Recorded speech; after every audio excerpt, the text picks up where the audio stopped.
ಈಗ ಚಾರುಗಂತೂ ಫುಲ್ ಅಂದ್ರೆ full doubt ಶುರು ಆಗ್ಬಿಟ್ಟಿದೆ. ಇದು ನಿಜವಾಗ್ಲೂ ರಾಮಾಚಾರಿನ? ಯಾಕೆ ರಾಮಾಚಾರಿ ಈ ರೀತಿ ಮಾತನಾಡ್ತಿದ್ದಾನೆ? ಏನಕ್ಕೆ ಈ ರೀತಿ ನಡವಳಿಕೆ ಆತನ ಒಂದು ಸರಿನೇ ಕಾಣಿಸ್ತಾ ಇಲ್ವಲ್ಲ, ಹಾಗೆ ಹೇಗೆ ಅಂತೆಲ್ಲ ಫುಲ್ ಕಂಪ್ಲೀಟ್ ಆಗಿ ಡೌಟ್ ಶುರುವಾಗಿದೆ. ಕೆ ಅಂತೂ ಈಗ ಅದೇ ರೀತಿ ನಡ್ಕೋತಾ ಇದ್ದಾನೆ. ಹತ್ತಿರಕ್ಕೆ ಬರಬೇಡಿ, ದೂರ ನಿಂತ್ಕೊಳ್ಳಿ, ಮುಟ್ಬೇಡಿ, ಹಾಗೆ ಹೇಗೆ ಅಂತ. ಆಗ ಚಾರಿಗೆ ಫುಲ್ ಕೋಪನೂ ಬರುತ್ತೆ, ಜೊತೆಗೆ ಬೇಸರ ಕೂಡ ಆಗುತ್ತೆ, ಸ್ವಲ್ಪ ಅನುಮಾನ ಕೂಡ ಬರುತ್ತೆ.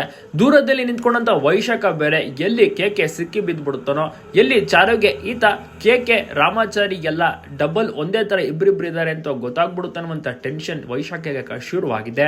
ಚಾರಿಗೆ ಸ್ವಲ್ಪವೇ ಡೌಟ್ ಬರ್ತಾ ಇದೆ. ಇದು ಬಹುಶಃ ರಾಮಾಚಾರಿ ಅಲ್ಲ, ನನ್ನ ಒಂದು ರಾಮಾಚಾರಿ ರೀತಿ ನಡ್ಕೊಳ್ಳೋದೇ ಇಲ್ಲ. ರಾಮಾಚಾರಿಯ ಒಂದು ಹಾವಭಾವ ಕೂಡ ಚೇಂಜಸ್ ಕಾಣಿಸ್ತಾ ಇದೆ. ಈಗೇನಂತ ಆ ಬದಲಾವಣೆಗಳು ಕೂಡ ನೋಡಿದ್ದಾಳೆ ಚಾರು. ರಾಮಾಚಾರಿ ಅಂತೂ ಪಾಪ ಜೈಲ್ನಲ್ಲಿ ಇದ್ದಾನೆ. ಪಾಪ ಜೈಲಲ್ಲಿ ರೌಡಿಗಳು ಬೇರೆ ಹೊಡಿತಾ ಇದ್ದಾರೆ. ಇತ್ತ ಕೆ ನನ್ನ ಒಂದು ಬಣ್ಣ ಎಲ್ಲಿ ಗೊತ್ತಾಗ್ಬಿಡುತ್ತೋ, ನಾನು ರಾಮಾಚಾರಿ ಎಲ್ಲ ಅಂತ ಗೊತ್ತಾಗ್ಬಿಡುತ್ತಾ ಏನು ಅಂತ ಭಯದಲ್ಲಿದ್ದಾನೆ ಕೆ. ಅದೇ ರೀತಿ ಆಕ್ಟಿಂಗ್ ಮಾಡ್ಕೊಂಡು ಹೋಗ್ತಾ ಇದ್ದಾನೆ.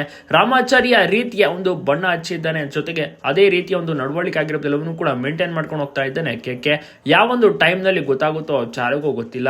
ಆದ್ರೆ ಚಾರು ಒಟ್ಟಿನಲ್ಲಿ ಪಾಪ ತುಂಬಾನೇ ಪ್ರೀತಿಯನ್ನು ಇಟ್ಕೊಂಡಿದ್ದಾಳೆ ರಾಮಾಚಾರಿ ಮೇಲೆ. ಆದ್ರೆ ಅದನ್ನ ದೂರ ಮಾಡಲು, ಸಂಸಾರ ಮುರಿಯಲು ವೈಶಾಖ ಈ ರೀತಿ ಪ್ಲಾನ್ ಮಾಡಿರೋದು ವೈಶಾಖ ಮತ್ತು ಮಾನ್ಯತ. ನೋಡೋಣ ಏನಾಗ್ಬೋದು. ನೀವು ಕೂಡ ಸಪೋರ್ಟ್ ಮಾಡ್ತೀರಿ. ನಿಮ್ಮ ಒಂದು ಅನಿಸಿಕೆ ಅಭಿಪ್ರಾಯವನ್ನು ತಪ್ಪದೆ ತಿಳಿಸಿ ಎಲ್ಲ ಕಡೆ ಶೇರ್ ಮಾಡೋದನ್ನ ಮರಿಬೇಡಿ.